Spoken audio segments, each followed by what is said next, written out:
Good evening, everybody. I'm here to introduce Brie Pettis, make video blogger extraordinaire and inspiration to many people here. There are longtime members of the CCC who have said that they want to have his child. Everybody loves him. He's the head of NYC Resistor, a new hackerspace that's going to be opening in New York City very soon. I cannot say enough good things about Brie Pettis and allow him to have time to talk. So without any further ado, I present to you the legendary Brie Pettis. Thank you.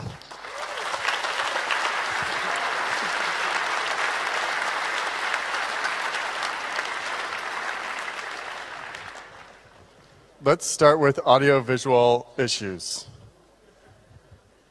Yay! Thank you. This is my way of, Hi. Can we make this work?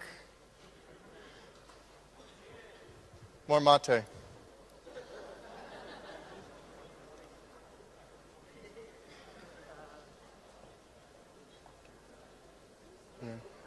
Hast du schon ausprobiert gegen Freund, oder? I don't speak any German. Did it work just some minutes ago? I haven't seen it work. I came in and I plugged it in.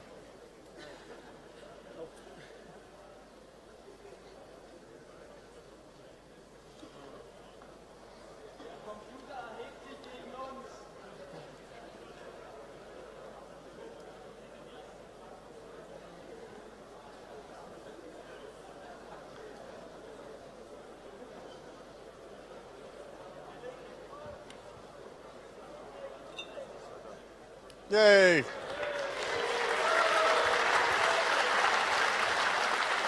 And then cool.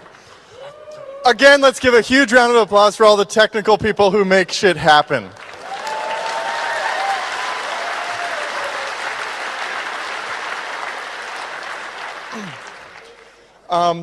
So this is my first Congress, and I came to camp this summer, and I was like, holy crap.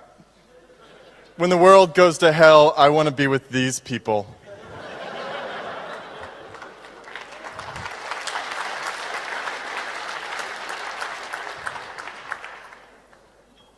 I always like to start with a disclaimer.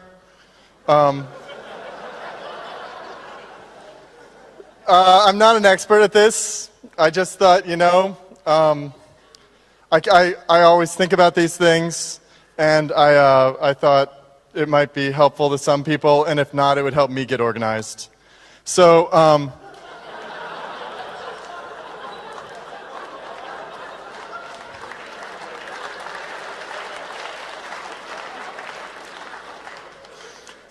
I live in New York City now, and I was in the subway waiting for a subway, and there was this guy, and he was playing guitar and singing music, and he was singing love songs. And it was like he was opening up his chest and a rainbow was coming out. And everybody there was just like basking in the glow. And it was beautiful. And it was just like one of those beautiful moments that you feel like you should really pay a lot of money for. And as I'm listening to this beautiful music, uncaring how long the subway takes, this guy kind of shuffles beside me, and he just goes, "It just gives you a shred of hope for the future of humanity." And it hit me like a sledgehammer, like, fuck off. But then I started like listening, and it turns out that if you listen for it, there's like a lot of people who are, well, there's a lot of hopelessness in the world. And then I started catching myself like being like, yeah, I like my country, but we're basically screwed. And then it started getting worse, so I thought I should probably shut up and do something a little bit. And so, before I do, whoa. So, I put this together, and you have to put up with it. So, thinking about the future and the possibility of Armageddon and stuff like this, when I was a school teacher, I had some time at the end of class, and I just asked my students to write down a few words about what they thought would happen in the future. And hopefully you can turn audio up if this audio works. If not, I'm going to be, I'll just drink more mate.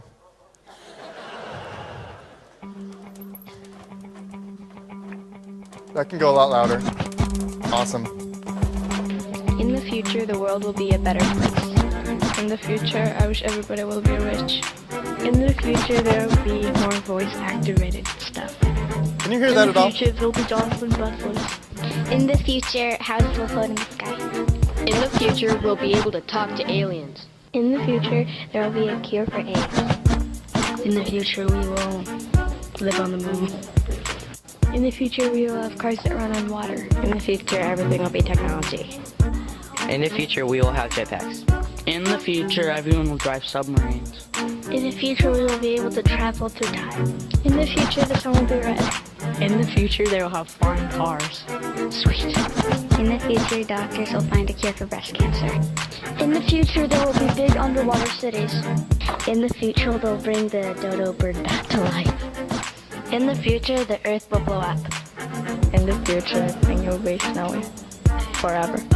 In the future, we will live on the moon. In the future, pens will write at our command.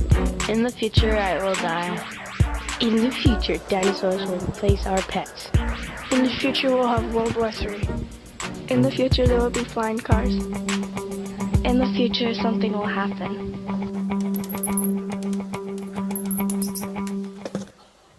So, those are my students. Yay.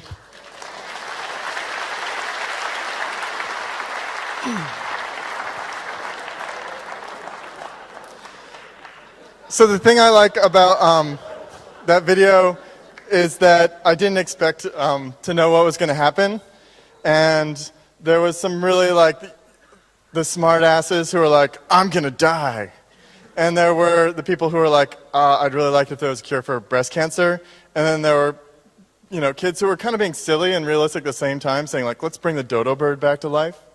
And that just made me happy that you can both be like in a group of people. There can be like, okay, it's all going to hell, but it might be fantastic. So this is something that's interesting to me when I started doing research on the end of the world.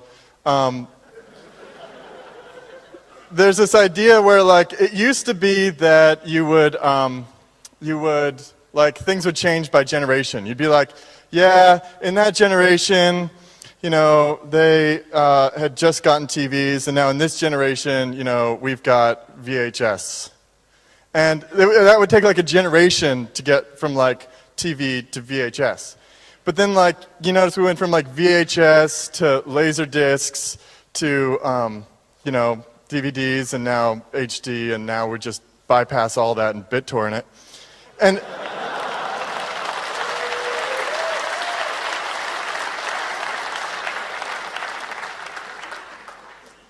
and it's accelerating is the idea. And so, like, I was apparently Generation X, and my brother was like who's 3 years younger than me. He's Generation Y, and then it's just changes. It used to be like, okay, I'm gonna have this way of life until I have kids, and I might have to shift a little bit, and then I'll die. So this is kind of an interesting thing, and many people will argue and use words like singularity, and talk about like that everything's changing so fast that it's gonna eventually we'll become robots. And they might be right. So there's like the Mayan calendar saying the world's gonna end. There's like people are saying there's a white horse that's gonna arrive and everybody's gonna be dying and be happy about it. And then, there's Rick Ashley. The end is nigh. And yeah. So to save the world, you have to choose to be a hippie or a geek. This is my friend Leo in Seattle. He gave this great presentation where he really basically said, if you want to actually make the world a better place, you should either be a hippie and try and like maintain and grow trees, or you should be a geek and just learn how to upload your soul to a hard drive so that you can just live forever and be happy. And yeah. So there's all sorts of ways we could die. You know, somebody might come up with this really awesome, well, I actually had this idea before that movie came out, the one about the zombies in New York City, that somebody might come up with this awesome genetic thing and then it would kill all white people or something. So now I'm gonna kind of like, let's have a plan, let's get serious. So a disaster plan involves having a communication system in place, a designated meeting place, somewhere to go away, cash, tools, and an OSK, that's an oh shit kit.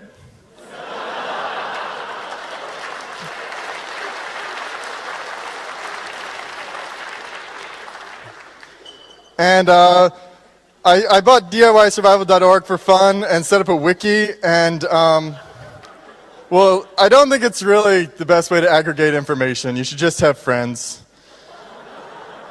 The Mormons have got it together. I have friends, every Mormon I've ever met I've liked, and they have this whole thing that the world's going to end and they're going to be ready.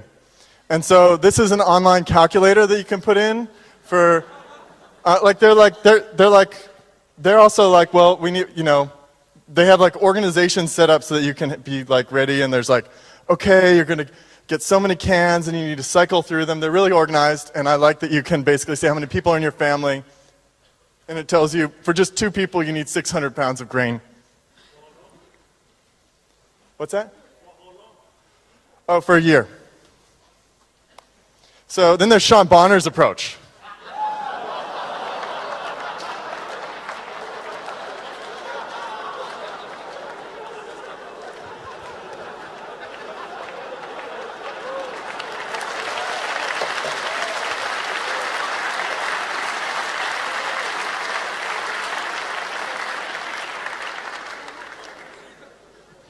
I don't have a gun, but it's now at the top of my list.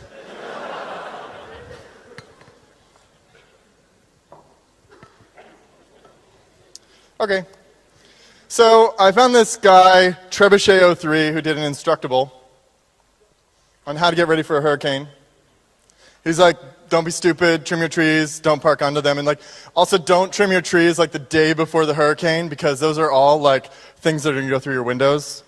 And he just threw his patio furniture in the swimming pool so it wouldn't get blown away.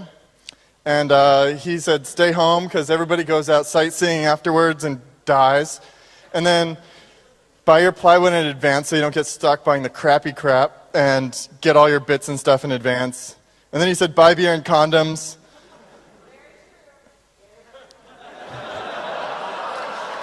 From the front row, very true, very true.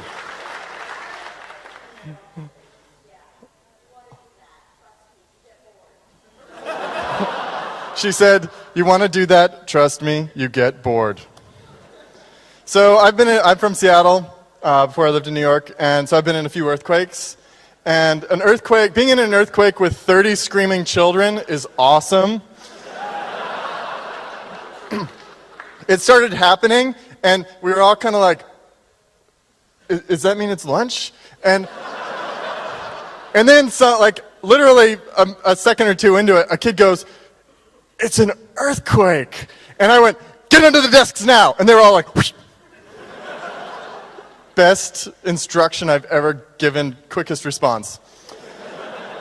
And it turned out that we all enjoyed like making screaming noises when this was happening. It was really, they say don't panic, but it's actually like, you should try it. The other thing that happens when there's earthquakes is your power goes out, and hopefully, and places are closed, and you can only, I guess you don't have to wear underwear, but it's handy. And the number one most important thing you should do when there's an earthquake is wear shoes. Obviously, because there's like windows breaking everywhere, and there's glass everywhere, and it hurts. Okay, so you need communication too.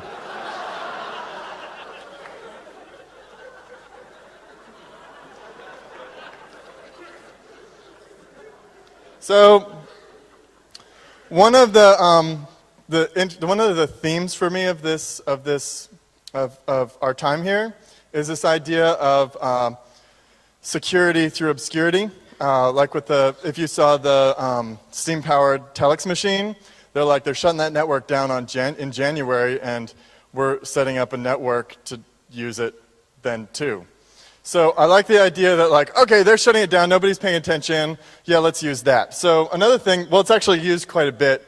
If you're not a ham, I'm going to talk about, if you're already a ham, you can just be like, yeah. If you're not a ham, you have to suffer through me talking about it for a second. What's that? Here. Oh, ham, yes. So go over there, they have tables about ham stuff. Awesome. So, yeah, just get your license, and I have some ideas about things I want to do with my hacker group in New York City, and I haven't really played with Echolink, although my aunt is obsessed with it, and APRS is cool, used it on a balloon tracking project and if you do APRS with a balloon that's taking 20 megapixels of picture every 7 seconds, don't have the power for the cameras be the same power for the GPS and radio. That was a bad idea. Lost it. So Echolink is this idea that all the repeaters, pretty much all the repeaters have a way of basically have a transition to the internet. So with APRS, one of the favorite things to do is have a GPS module that beacons your location over a radio, and then it puts it on the internet so everybody can watch where you are. Probably not so popular in this crowd, but cool to watch where other people are. So my dad is he got really obsessed. So he's my family kind of wants to survive, and so we have a farm, and we have sheep. And I'm vegetarian, but I'll eat them if the world's ending. And he's like, I'm going to do this right. I'm getting myself a little cabin. And he's actually completely useless. He can't really change a tire. But he does have some social skills. So he went to the ham radio folks, and he said, I'd like to build the best possible ham radio station so that we can, as a team, win all the competitions. What would I do to do that? And yeah, now he's got a 70-foot tower. I think it's actually 72, which is the limit. So to get your ham radio license, this is what you do. You go online, you go to, I think I have it here. You go to this microhams.com. This is the Microsoft people who are actually the hams at Microsoft are a little bit subversive. And so they put out, of course, a PowerPoint with all the questions, and it's really easy. It says, okay, here's the PowerPoint slide, and then you're like, which one is it? Yeah, okay, it is in fact 12 volts. This is how hard this test is. So, what do you convert radio signals into sounds? Ooh. But, only about half of them are super easy. You can pretty much study for about 10 hours or less if you have photographic memory. And just go and pass this test. And then there's all sorts of projects. We're getting into kind of the section where I'm like, projects for the apocalypse. And my dad actually, also not very good at making things, he really wanted his own Morse code transceiver, and he built it himself and was super proud. So APRS, a little bit about it, because this is we're all into packets, and packets are fun, and packets over radio are cool. And so I already talked about that. I like this DEC phone thing. We need to import these. Okay.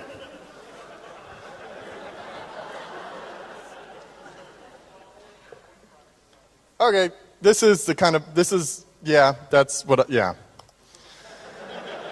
So, I'm in New York. My aunt lives in Ithaca, New York. It's about 200 miles, but if there was something that happened in New York, which is quite possible, I would just get there.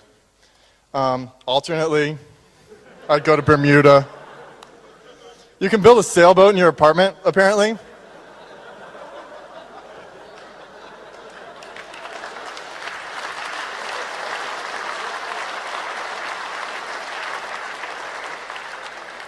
For the record, I didn't do these projects. I'm just showing you where they are on the internet. So the idea, So yeah.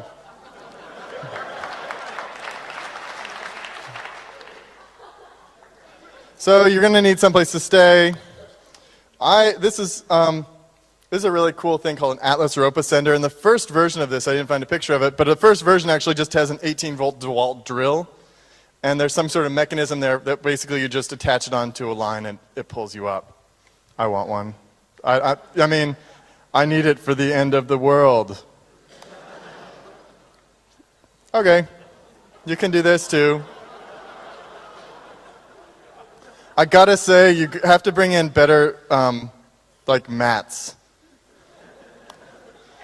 I mean, this is where I want to live.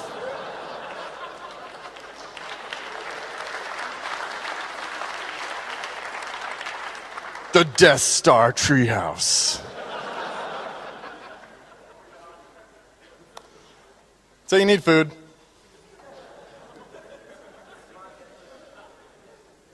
Yeah, I'm starting my cache here of mate.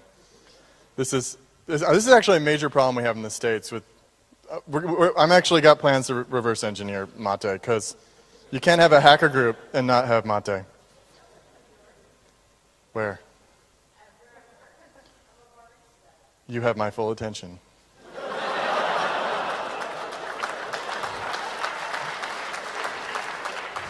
Okay, let's talk. Yes. Wow, you just made my day. Okay, so let's kind of be serious. How many could actually live with the food we've got for like a month? I mean, yeah. This is a cool project I found, and my favorite part of projects is actually the disclaimer. And I like this one. I mean, really, I like collect disclaimers. And this one is, 1 deep breath of pure ammonia gas will kill a human being. If you are not a mechanically inclined person who pays close attention to details, do not attempt to build one of these units. And I think it's cool, but I think you need more propane. You need a lot of propane, because it's like 5 to 7 pounds of ice. Just seems like a lot of propane after 90 minutes. So this is a really cool project. This is one that's on my list to make. This is a soda can stove. It takes 2 soda cans, and you basically cut them. I have a little picture of cutting it. And I thought this was a really clever way to cut it. You fill it with plaster so that you don't destroy the integrity of the can by like trying to cut it and make it all mushy, because you need it straight. It needs to be an exact fit.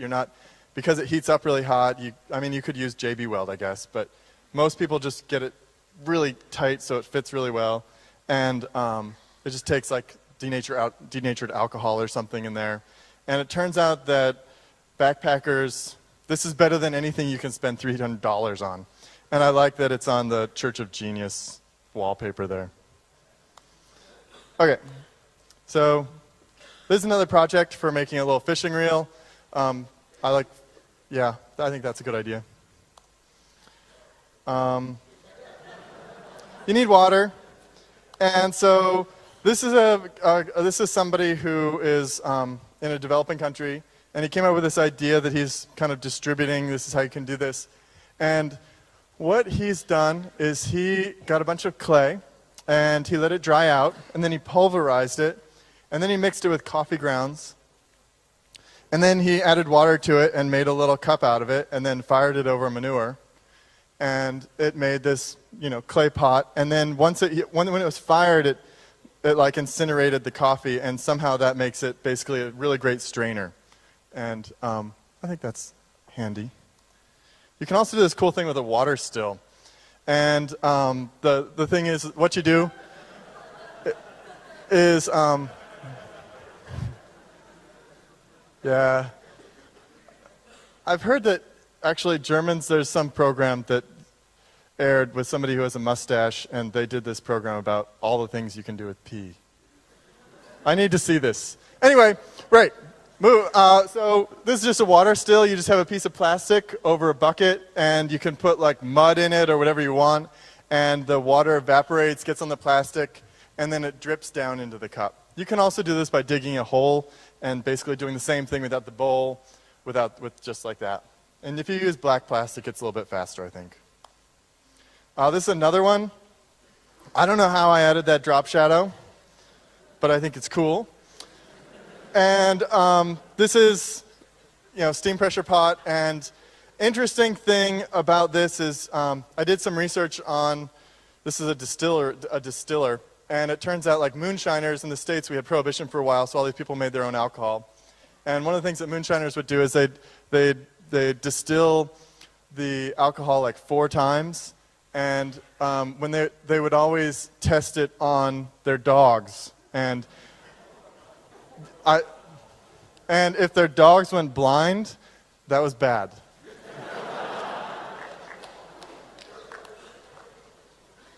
Tools. So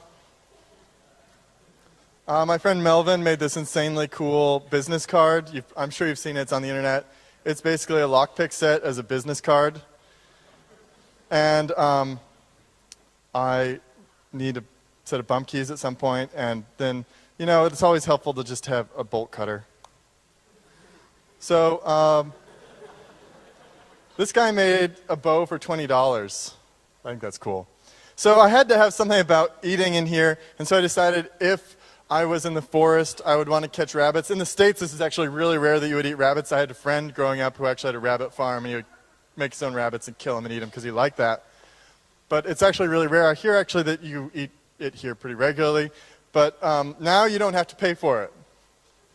So there's 2 ways. You've got a little contraption that will trap it, and then you could, if you don't, then you'd have to kill it yourself, of course, or you can do the deadfall, where it knocks a little thing and the rock falls on it. Here's how to eat a rabbit. This is true. You feed it carrots before you kill it. Apparently this affects the taste and makes them taste better. This pea thing is a theme for me. I don't know why, but you hold the rabbit in your left hand unless you're right-handed, and unless you're left-handed, then you hold it in your right hand, and then you squeeze the stomach, and actually the pea comes out, because the worst thing you can do with a rabbit, and this is different from other kinds of game, is the pea will get all over the place and it'll spoil the meat. Quote, skinning it is not that dissimilar from opening a book, so it can't be that hard. And then you get 4 or 6 pieces of meat. Apparently the ribs, if you're hardcore, you can use there's just a little bit of meat there, and you can use that for soup. And I'm told you cook it like chicken, but that it won't taste like chicken unless it's quite young, because most chicken is only 6 weeks old. So you need a gas mask. And my favorite part, this is from Modern Mechanics, which if you don't know about it, is a really awesome website that has old school, cool things from this magazine, Modern Mechanics. And my favorite part of this is that it's an ingenious Scandinavian inventor, and you can just see from that design that it's Scandinavian somehow.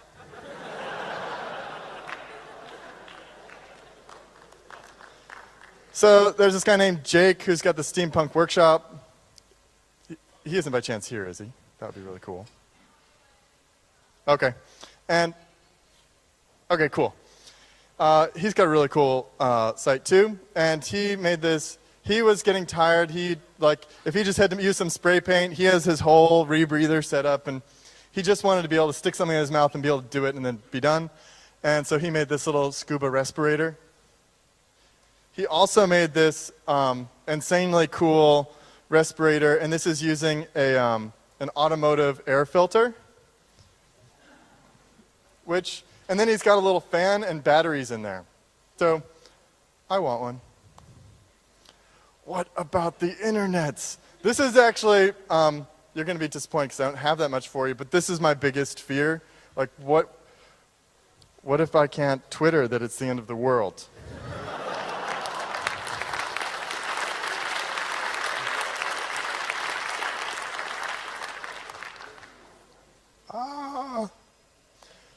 So I'm curious about local networking solutions, but I don't really have an answer for this.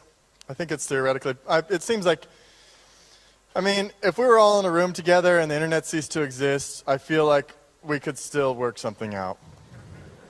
Elisa says backups. What's that? Yeah, yes, I need to learn more about that. The hams have their own data network, he says. Elisa says backup systems are in place, otherwise she will cut hair. Okay, so I put in there like, what if there's a robot uprising? And somehow that made it into like the tagline for it. And I'm like, oh, now I have to actually figure out what would happen if there's a robot uprising. And like, you know, what if like we have like a Terminator type situation, or like what was AI, or what was that movie with the kind of like white robots that went after Will Smith? iRobot. No! What if that happens? Of course, then you have to befriend the old robots and make them, yeah. We'll probably be the robots. I think actually in doing research for this, there's so much insanely cool stuff about cybernetics out there. And personally, I want like a little display readout, or just colors. I'd be happy with 3 embedded LEDs that basically like say like you've had too much sugar, you're going to get diabetes. Red, red, red. Yeah, let's get on that.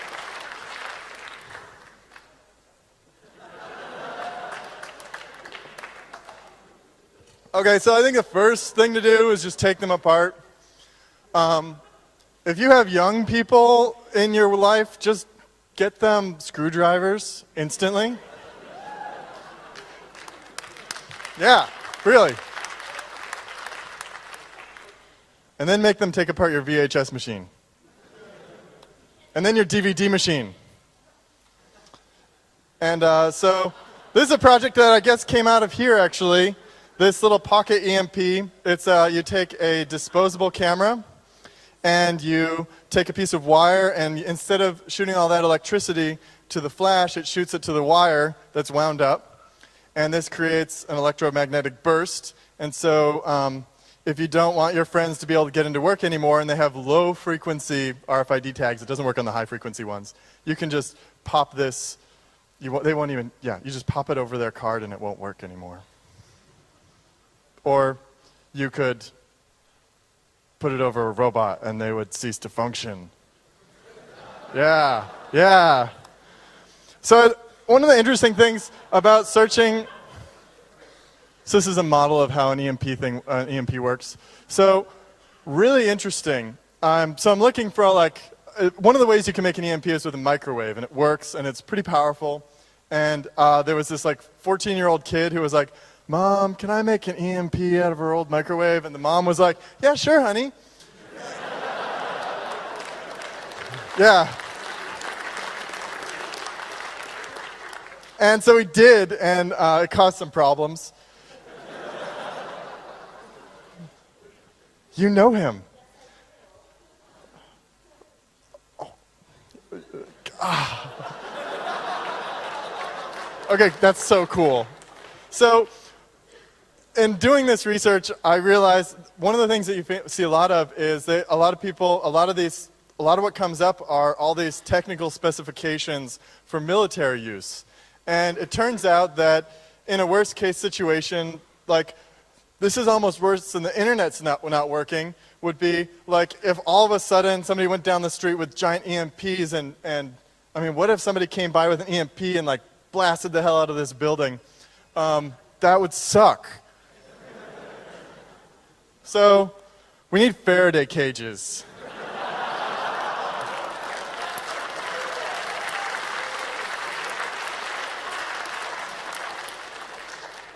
How am I doing for time? I'm okay? Okay, good. Okay, so the way Faraday cages work, they're really cool. So like, he can actually, yeah, I mean, that looks really dumb. But there's these really cool laws of electricity that the electricity actually travels, he's got this cage grounded, and the electricity travels on the outside of it. And I've seen a few people do this, and I mean, I want one. But the other thing is that you can use this to like safeguard your stuff. So on my list of things to do is to actually get one of my hard drives and use that as an actual like, okay, this is the stuff that I really need in the apocalypse hard drive, and put it in a metal box and then take a wire to that metal box and a big copper rod and make it so that it's waterproof and put it in the backyard and drive the rod into the ground. So if there is an EMP, like one of the major places you can find an EMP is if there's like a nuclear blast, of course. And if there is a nuclear blast that happens, I want my data safe. Yeah.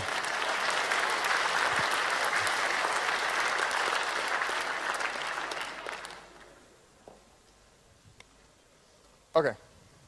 So you got your oh shit kit. Again.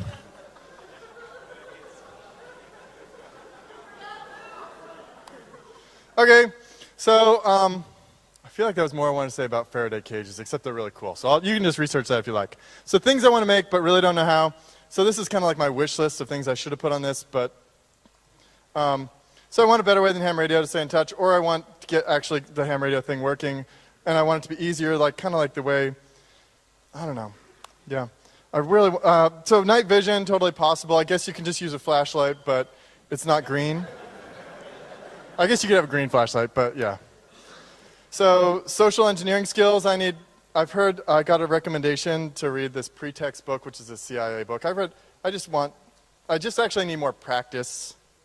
So if you can think of something else that I should make before or after the end of the world, let me know. And yeah. Thank you very much.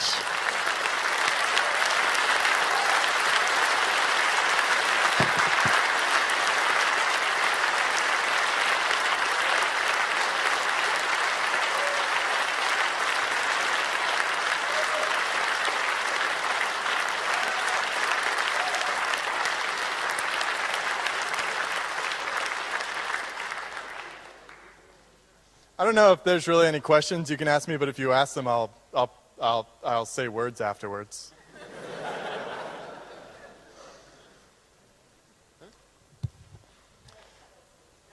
Oh, yes. You know what? Here, just come up here, because you're awesome. Let's give her a round of applause. So there's actually a great series of books that were published by great series of books published by a school just outside of the Appalachian Mountains in the U.S. called the Foxfire books. They're absolutely great, and they have a bunch of skills listed like this, like there's skills on how to kill a deer that you found or how to make a banjo out of a gourd. It's absolutely fantastic, and they're books that I would want in the apocalypse, definitely. What's your name? I'm Mariah. Mariah. God. Thank you.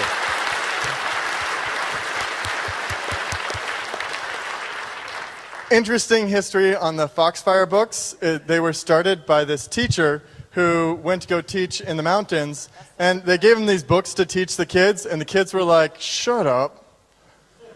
And so he's like, oh, let's do something relevant. Go ask your parents what's cool and what they did that is going away. And they actually made 6 giant books that document 12. So I have some collecting to do. Thank you very much. I'm looking forward to the next talk. I hope you'll all stay here. And good night.